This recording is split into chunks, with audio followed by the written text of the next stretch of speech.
Eva Ahjani Zulfa menjadi salah satu ahli pidana pada sidang kasus peredaran narkotika yang menjerat Teddy Minahasa. Berulang kali Teddy terkena semprot hakim karena terlalu memaksakan jawaban kepada saksi ahli tersebut.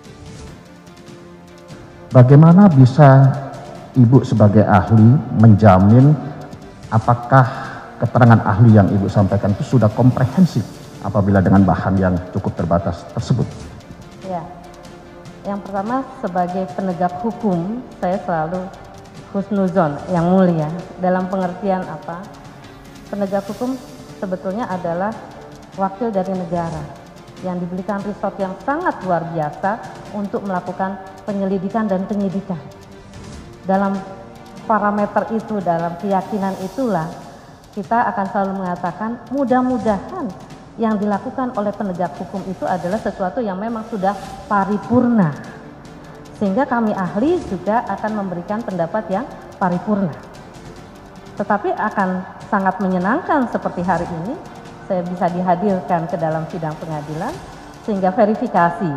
Kalau misalnya bukti yang dihadirkan kepada saya tidak benar, atau keliru, atau kurang, maka verifikasi itu bisa dilakukan pada hari ini.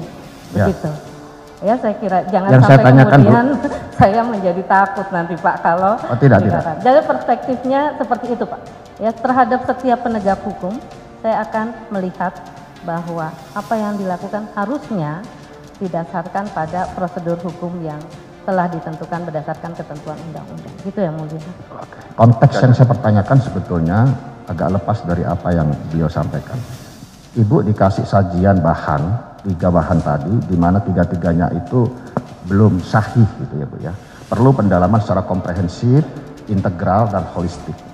Itu barangkali ini kan kasus yang luar biasa. Barangkali Ibu juga menangani kasus yang biasa-biasa sehingga sumpah pun tadi salah.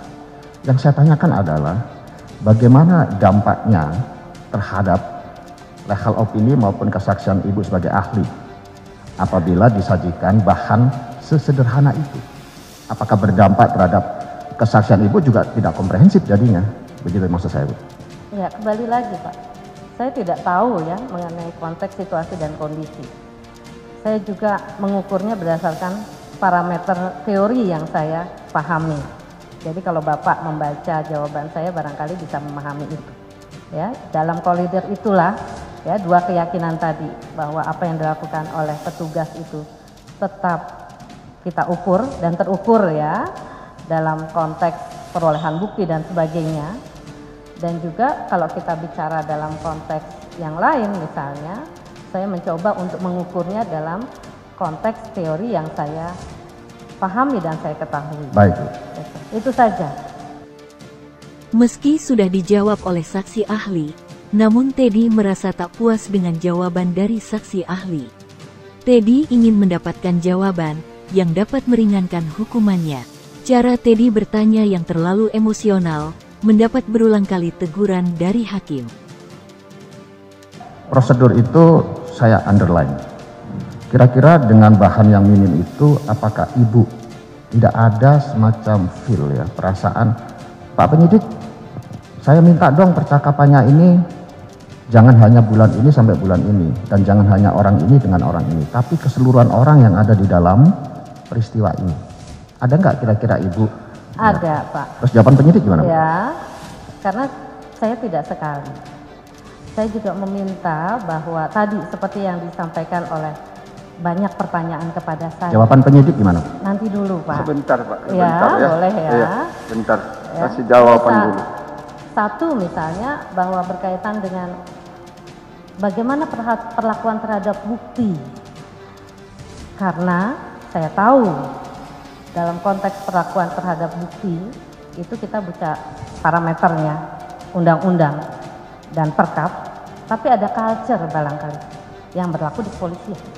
Makanya saya minta kepada penyidik, bagaimana kalau Anda menanyakan itu kepada ahli hukum kepolisian.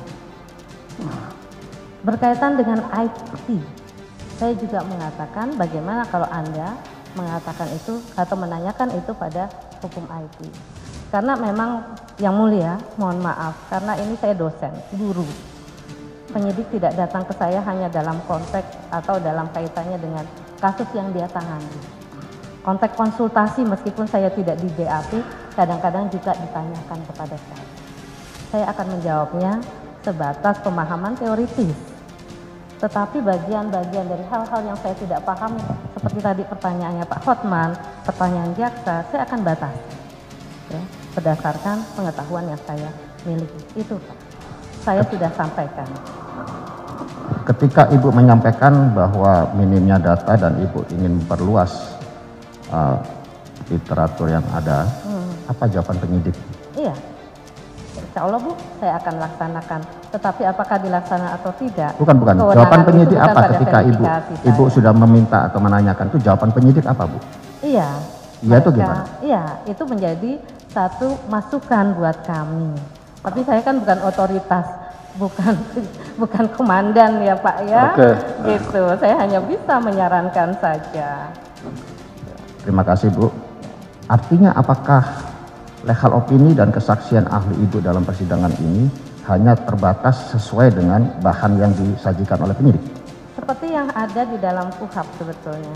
Bukan. Apa yang disampaikan? Saya pembandingnya Sebentar terdakwa, beri dulu dia kesempatan seluasnya menjawab dari pertanyaan itu. Silakan ahli. Jadi apa yang disampaikan di depan persidangan itulah yang kemudian diambil sebagai keterangan ahli terhadap saya. Diketahui, awal mula kasus peredaran narkotika yang menjerat Teddy Minahasa bermula dari laporan masyarakat terkait jaringan peredaran gelap narkoba. Berangkat dari laporan tersebut, Polda Metro mengamankan 3 orang dari unsur masyarakat sipil. Kemudian, dilakukan pengembangan penyidikan yang ternyata mengarah pada keterlibatan anggota polisi berpangkat Bribka dan polisi berpangkat Kompol dengan jabatan Kapolsek. Kasus ini terus dikembangkan hingga terungkap seorang pengedar yang mengarah pada personel Polri yang berpangkat AKBP, yakni mantan Kapolres Bukit Tinggi, Dodi Prawiranegara.